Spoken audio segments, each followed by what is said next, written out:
Alrighty guys here, and welcome to another sub-row guide here. We are doing yet another guide here because the build has changed quite a bit and there was a lot of question left in the previous video. The build is still also pretty fun to play and works quite well in lower keys as well as medium high keys. So definitely not wasted, but there's some more to learn, so we'll go over that in this video here.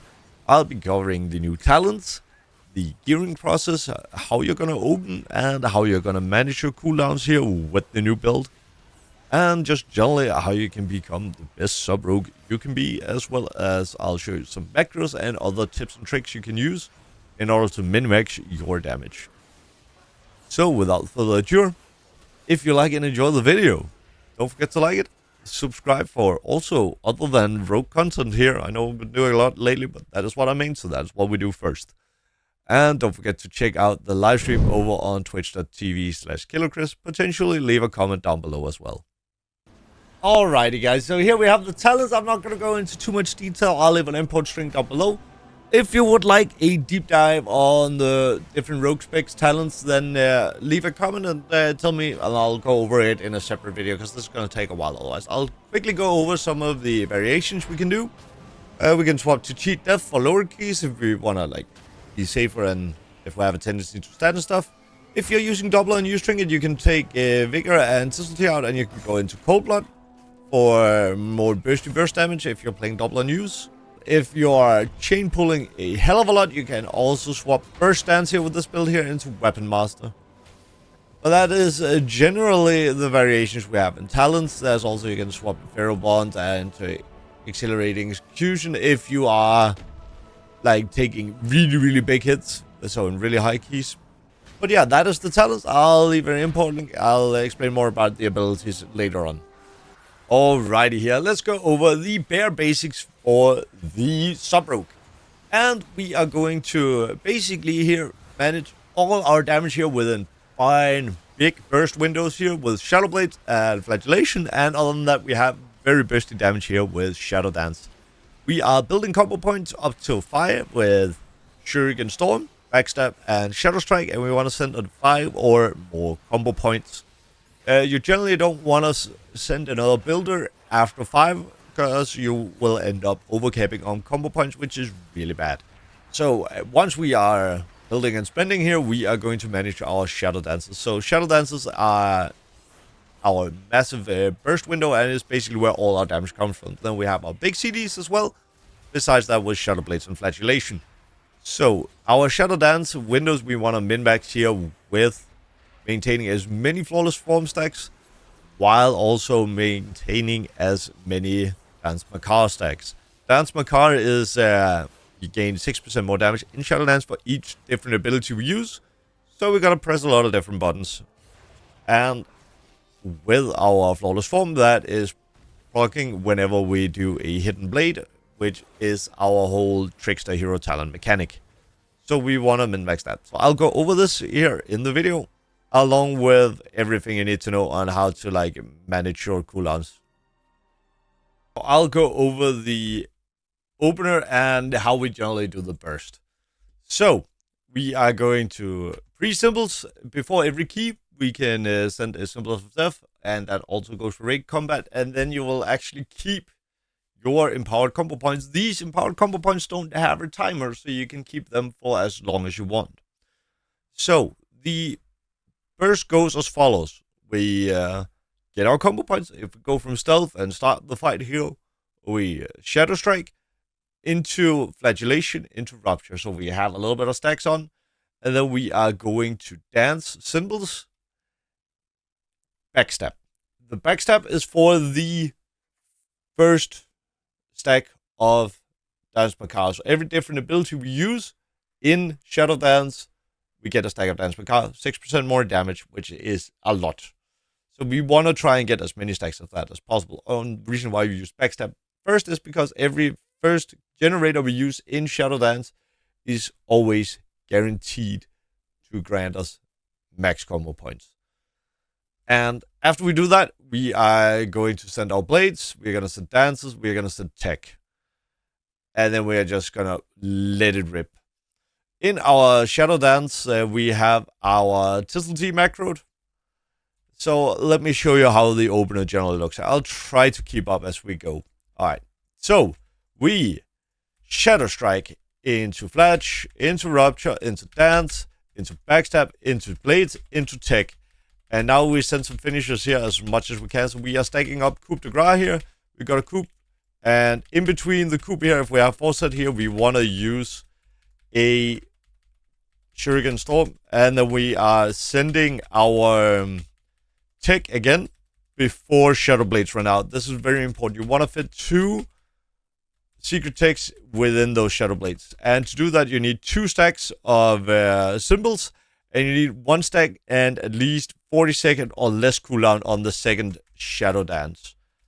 And after we do this here, we are just sending dances once we have dance symbols and tech up. And we start them with dance, backstab, and tech.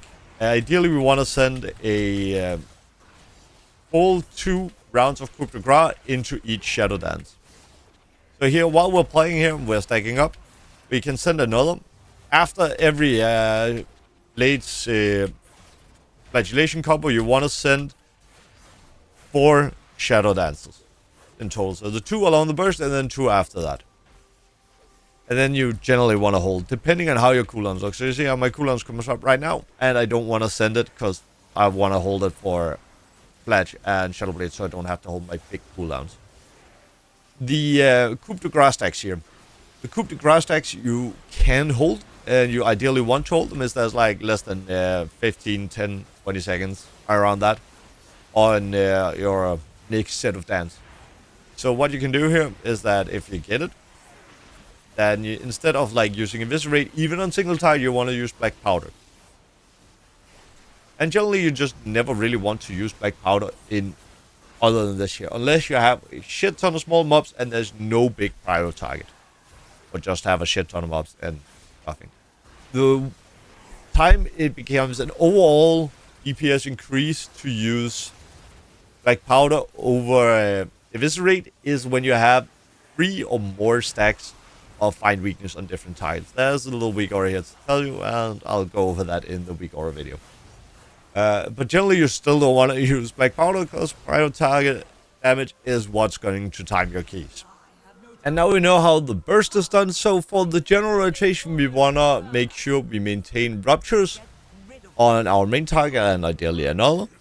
And then we just want to send dances as soon as we can. We want to make sure we have a dance ready together with a symbols and a secret tech. As I mentioned before, if you are having a shit ton of Shadow Dance stacks, you can send a dance without symbols. Ideally, you want to have tech ready.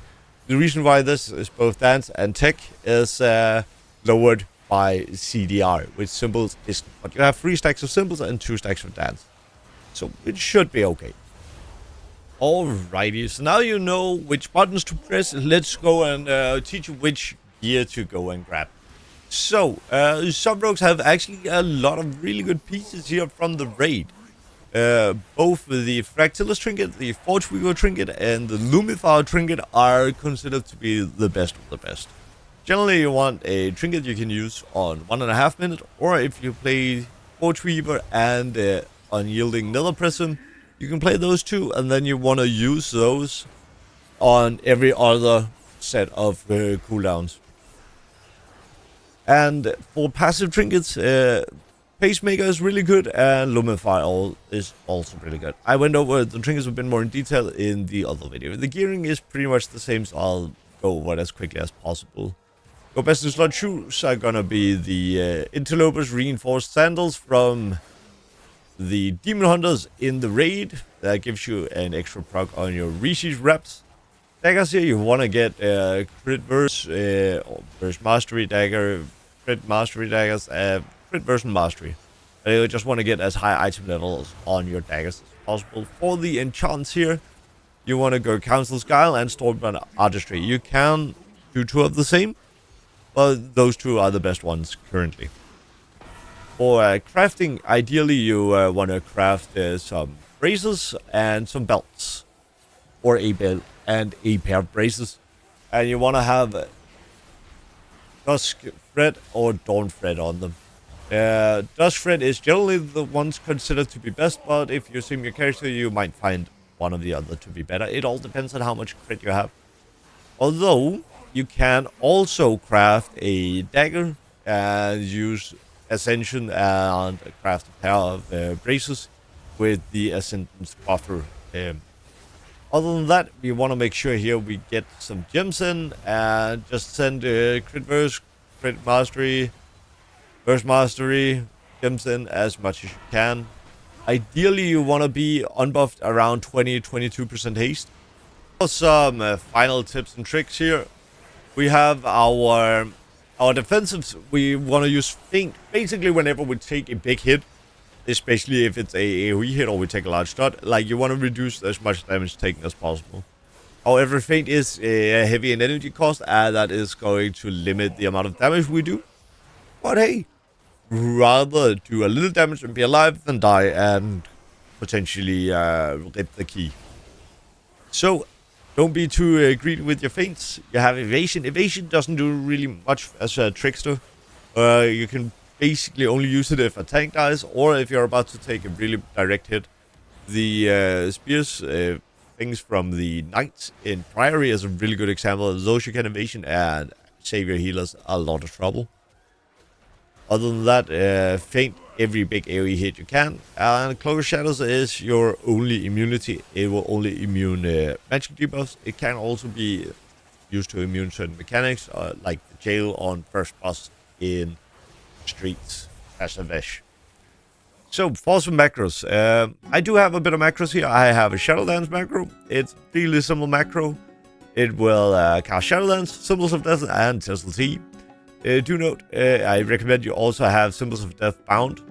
Other than this here, because you might want to use it outside, and it makes it hard to like precast Symbols of Death if you don't have it bound elsewhere. Other than that, I use a Shadow Blades macro. It is just very simple Shadow Blades, and use a trinket. If you are using double unused trinket, I recommend using a Shadow Blades macro for each of your trinkets. So you basically, instead of just whenever you would press one of your trinkets, you also press Shadow Blades.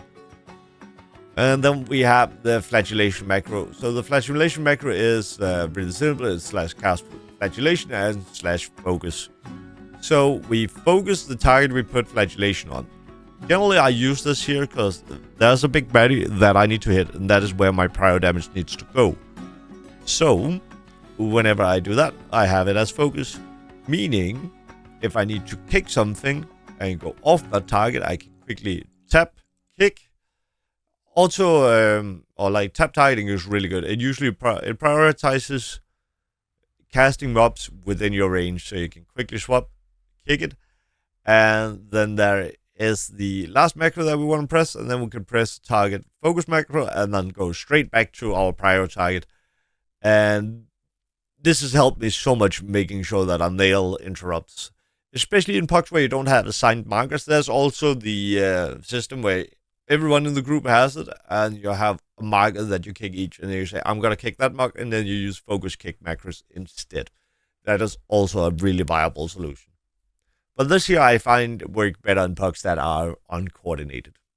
Alrighty, so in case you enjoyed the video here and learned a little bit about your sub-rogue and it helped you do a bit more DPS in your keys and time them, yes, awesome. Leave a like on the video, subscribe for more World of Warcraft content, and consider checking out over the live stream over on twitch.tv/KillerChris and the other social medias I'll have linked below. And if you're wondering what to watch next, you can either check out a key that I did as sub-rogue, or maybe the Asa guide or the old sub-rogue guide. They're all there.